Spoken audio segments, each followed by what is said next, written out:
ദേവി മാരിയമ്മന്റെ കഥ അറിയാമോ?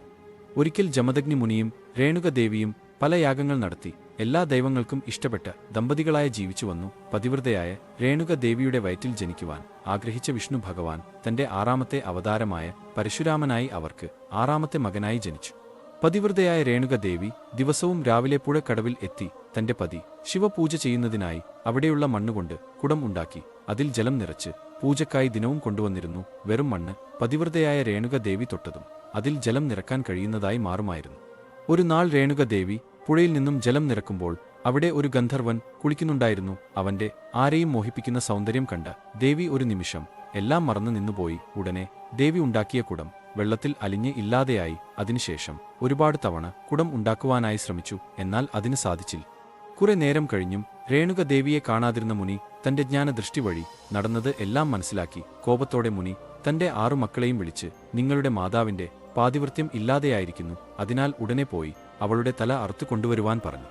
എന്നാൽ ആദ്യ 5 മക്കളും തങ്ങളുടെ മാതാവിനെ കൊല്ലുവാൻ സാധിക്കില്ല എന്ന് പറഞ്ഞു. എന്നാൽ 6ാമത്തെ മകനായ പരശുരാമൻ തന്റെ പിതാവിന്റെ വാക്കുകേട്ട് തന്റെ കോടാലി എടുത്ത് ദേഷ്യത്തോടെ പുഴക്കരയിലേക്ക് പോയി.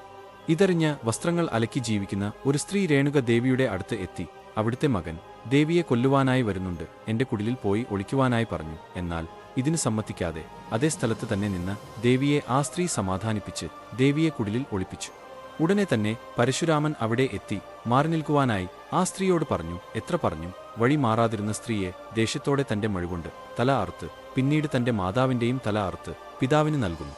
പറഞ്ഞ ഉടനെ ഒന്നും ചോദിക്കാതെ ചെയ്ത പരശുരാമനെ കണ്ടു മുനി സന്തോഷവാനായി എന്ത് വരം വേണമെങ്കിൽ ചോദിച്ചു കൊള്ളുവാൻ മുനി പരശുരാമനോട് പറഞ്ഞു.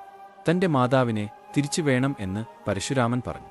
ഇത് കേട്ട് മുനി ഒരു മന്ത്രം ഉപദേശിച്ചു നൽകി അവളുടെ തല ഉടലിൽ ചേർത്ത് വെച്ച് ഈ മന്ത്രം ചൊല്ലുവാൻ നിർദ്ദേശിച്ചു. ഉടനെ മാതാവിന്റെ അടുത്ത് എത്തിയ പരശുരാമൻ രണ്ടുപേരുടെയും തല ഉടലിൽ ചേർത്ത് വെച്ച് മന്ത്രം ചൊല്ലി. ഉടനെ അവർക്ക് ജീവൻ ലഭിച്ചു. എന്നാൽ തിരക്കിൽ രേണുകദേവിയുടെ തല വസ്ത്രം അലക്കി ജീവിക്കുന്ന സ്ത്രീയുടെ ഉടലിൽ ഉറപ്പിച്ചത്. ഉടനെ പരശുരാമൻ തന്റെ പിതാവിന്റെ അടുത്ത് എത്തി നടന്നത് വിവരിച്ചു. അപ്പോൾ മുനി പറഞ്ഞു, നിനക്കു മാതാവായിരുന്ന ദേവി ഇപ്പോൾ ഉടൽ മാറി പുതു അവതാരം എടുത്ത് ഈ ഭൂലോകത്തുള്ള എല്ലാ ജീവരാശികൾക്കും മാതാവായി മാറിയിരിക്കുന്നു. ആ മഹാമായുടെ തീരുമാനമാണ് ഇത്. മാരിയമ്മൻ പുതിയ ജന്മം എടുത്ത് ലോകത്തെ രക്ഷിക്കാനായി വന്നിരിക്കുന്നു. അവൾ മനസ്സുവച്ചാൽ മാത്രമേ ഇനി മഴയെ ഉണ്ടാവൂ. നിന്റെ കോടാലിയാൽ വെട്ടപ്പെട്ട വസ്ത്രം അലക്കി ജീവിക്കുന്ന സ്ത്രീ അവൾ ഒരു സാധാരണ സ്ത്രീയല്ല. ആ മഹാമായുടെ അനുഗ്രഹം ഉള്ള പതിവ്രതയാണ്. അതുകൊണ്ട് അവളുടെ ഉടൽ അമ്മാൻ തിരഞ്ഞെടുത്തിരിക്കുന്നത്. ഇതിനാലാണ് പല മാരിയമ്മൻ ക്ഷേത്രങ്ങളിൽ ദേവിശിലയ്ക്ക് താഴെ തല മാത്രമായി കാണുന്നത്. എന്നാൽ വേറെ ഒരു കഥ കൂടി പ്രചാരത്തിൽ ഉണ്ട്. അത് അടുത്ത വീഡിയോയിൽ പറയാം.